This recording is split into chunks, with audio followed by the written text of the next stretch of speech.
Hello, and thanks for following me for this bonus video. The plan is to film part of this video facing the camera to make it more interactive and spontaneous. I hope it'll be more enjoyable to watch since we're using a Q&A format. Of course, don't hesitate to let me know if you like it, or on the contrary, if you don't. So, in either case, don't worry, I won't take offense. On the contrary, I'll be very happy to read your feedback. Tristan asks, what's the current status of the former trading posts? So thank you very much for your question, Tristan. So as we saw at the end of the previous documentary, the third part, the French trading posts, then the former French settlements in India are now part of the Union territory of Pondicherry. In fact, only 4 of the 5 settlements are in this Union territory, because Chandranagori joined the Indian Republic before the other 4 trading posts left the French Republic. So, the Union territory of Pondicherry today is made up, of course, of Pondicherry, but also of Karaikal, Mahe, and Yanam. The official languages in these territories today are both the local languages and French. Today, it's gradually losing ground, and I think that in a certain number of years, French won't be there anymore. It will probably still be spoken, but likely won't be an official language. Question from the Detroit tribe. Did the French respect Indian culture? Thanks for the question, Detroit tribe. We're returning to a classic format, so no face cam. So to answer your question, the relationship between Europeans and Indians varied greatly depending on the governors. Basically, the basic principle was that, except for the Portuguese, the Europeans were there to do business. However, there were also missionaries who quickly showed up with the mission to spread their faith. That being said, although there were inevitable tensions, overall, things weren't going too badly. As I said in the documentary on castes, Hinduism is, by its principles, a more flexible and tolerant religion than Abrahamic religions. Even though I am well aware that recent Indian political events show that a political use of Hinduism, as with any religion, can be used to justify a certain number of missteps. A duplex in French establishments fosters more positive, understanding, and respectful Indian-European relations. Even though the diary of his Dobache, Anandarangapule, reveals some religious tensions between Christians and Hindus, since some Catholics sometimes provoke the Hindus a little. Overall, most French with real experience in India are usually the same individuals, who have taken an interest in the territory and therefore have a form of respect for these cultures. The metropolitan aristocracy generally isn't interested in India, and can only have a limited understanding of it. At best, it's romantic, otherwise it's simply contemptuous. For example, Alali illustrates very well this ignorance from which his mindset, as we've seen, will result during the 7 Years' War.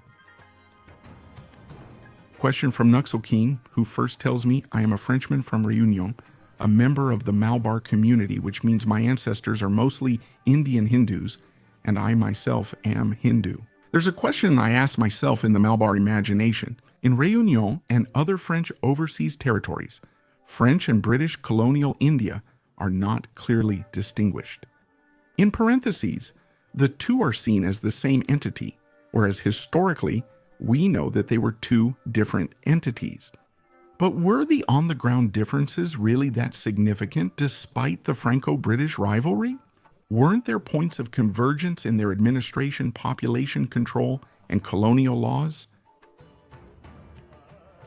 Thanks for the great question, Nuxleki. To answer you, there are 3 elements to consider. So, the first thing is that indeed, from an Indian point of view at the time, when I say at the time, I mean during the period of the trading companies, basically from the 17th to the mid-19th century, Europeans were simply seen as Europeans. Generally speaking, there wasn't a big difference made between one and another. However, that's the second point.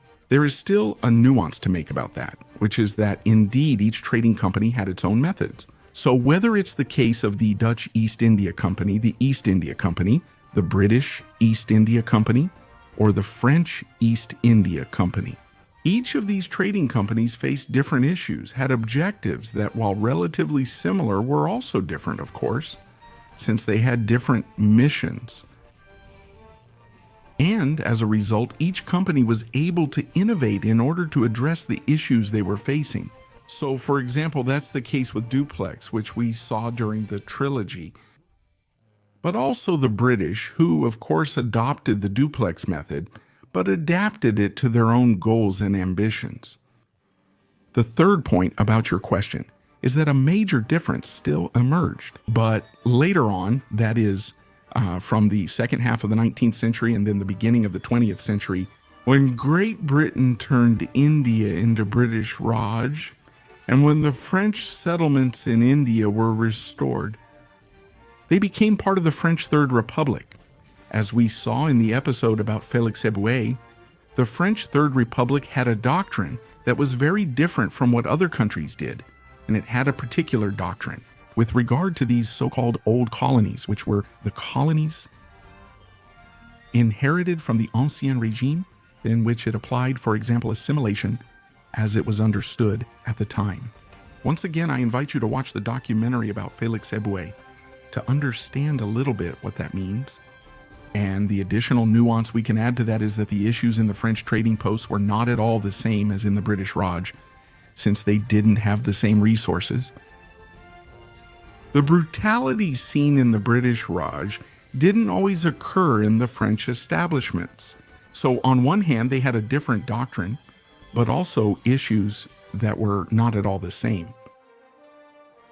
So the excellent Histoire à la carte, a channel under the Herodote label that I highly recommend, asked me several questions. I answered almost all of these questions except the last one, which asked me, how do you say France in Hindi? So I'm clearly not the best when it comes to pronunciation, but basically from what I've heard. Anyway, as I managed to say it and as I've heard it, in Hindi, it's France, and in Marathi, it's Fransa. Moreover, according to accounts from Europeans who went to India before British colonization, a white foreigner was referred to as Falansi, or Falangi in Hindi, which is a term borrowed from Persian. They borrowed it from Arabic, where it originally referred to the Franks of the First Crusade and later to the Crusaders, generally speaking. Question from Black Crow, can you tell us about the Indian soldiers who fought during the First World War? Very good question, which I mostly answered in the last part of the trilogy. So I mentioned in particular the 200 troops known as Sipahi, who were sent from the French settlements in India to the mainland. Nearly 50 of them died. These figures come from the research group Ashok, which I mentioned in the episode, a group that focuses on the study of colonial issues. There are other sources that mention the number of about 500 soldiers mobilized from the French establishments in India, without distinction of troop type, whether they were European or sepoy. And these figures indicate that 75 out of these 500 died. So all of this, it's always a matter of sources and the reference point we turn to.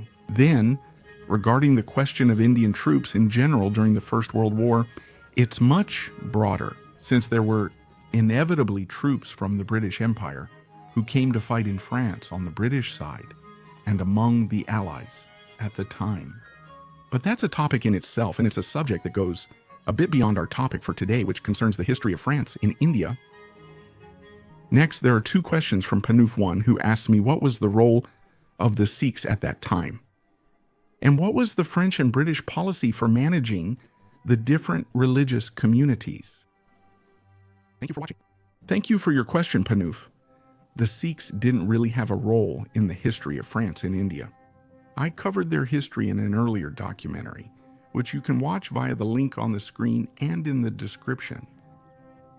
Regarding religious management policy, you should know that in India, the majority of the population was and still is Hindu, while many rulers were descended from Muslim invaders, creating very distinct communities, Hindus and their caste system on one side, Muslims on the other, and there were even a number of other religious minorities. Basically, the French called everyone who followed a dharmic religion, including Hinduism, Gentiles. Not because they're kind, but that's the historical term for pagans. Muslims of all kinds are also called Mohammedans. Although it varies by governor, the French typically do not get involved in local religious affairs, besides the missionaries and the tensions they sometimes cause with locals, which occasionally force authorities to respond. Nicholas asks about the role of justices of the peace at the time regarding the French and indigenous populations. Thank you for your question, Nicholas, and thank you as well for all your encouragement and support. Unfortunately, your question is the only one I haven't answered satisfactorily. So I don't have an answer or any details to give you on this subject, unfortunately. Sorry. Question from D-Mystif: did France engage in the opium trade or other illegal smuggling, like the British Empire? That's a great and specific question. Just to understand how things were happening. In fact, once France lost the game, the French trading posts basically served to outsource some of the British activities.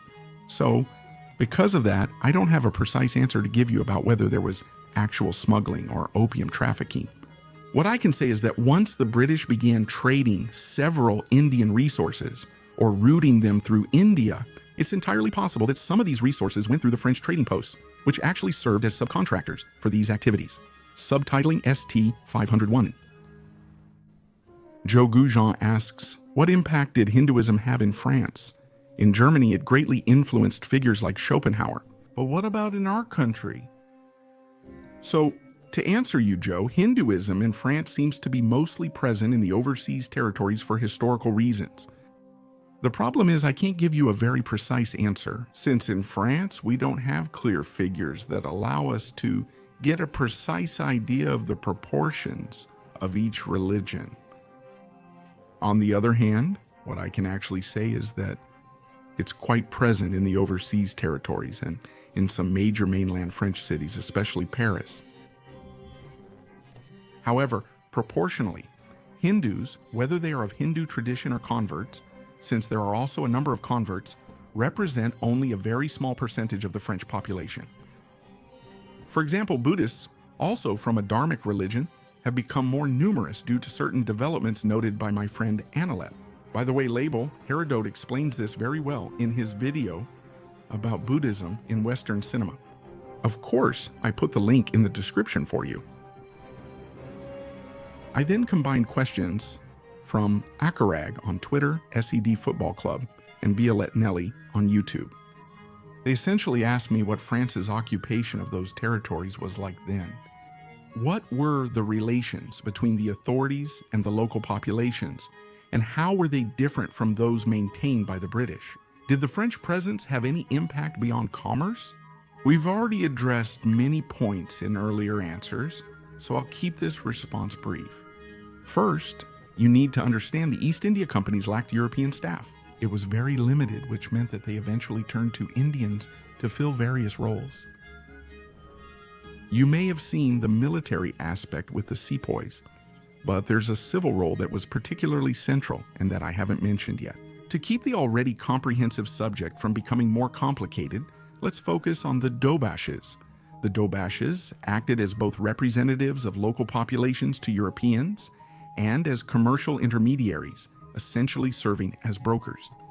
They were used under different terms by various European companies in India. The Dobashes, who worked with the French, played a crucial role in managing the company's civil affairs in India. Moreover, figures like Dupleix and Bussy, as you've seen throughout this series. He is genuinely interested in India, its cultures, customs, and everything it was then. But this wasn't true for all governors, and even less for all Europeans there.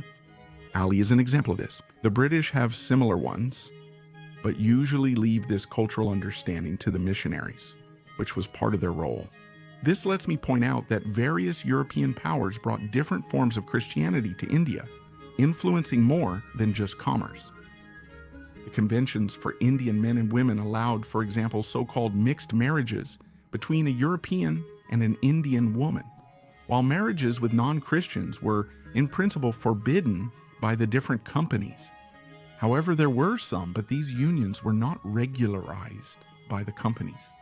Next, this will help me finish answering your questions. Don't forget either that each side is trying to push its own interests, and not beyond the personal interests that some Europeans may have in them, the interests of the states and local populations, which is completely logical. As we've seen, the French exploited state divisions to install favorable candidates. The British adopted this method and later adapted it to their goals. That's all for your questions. Thanks for watching this bonus video and for your interest. See you again soon. I have a feeling we'll be staying in Europe. And with that, I'll see you very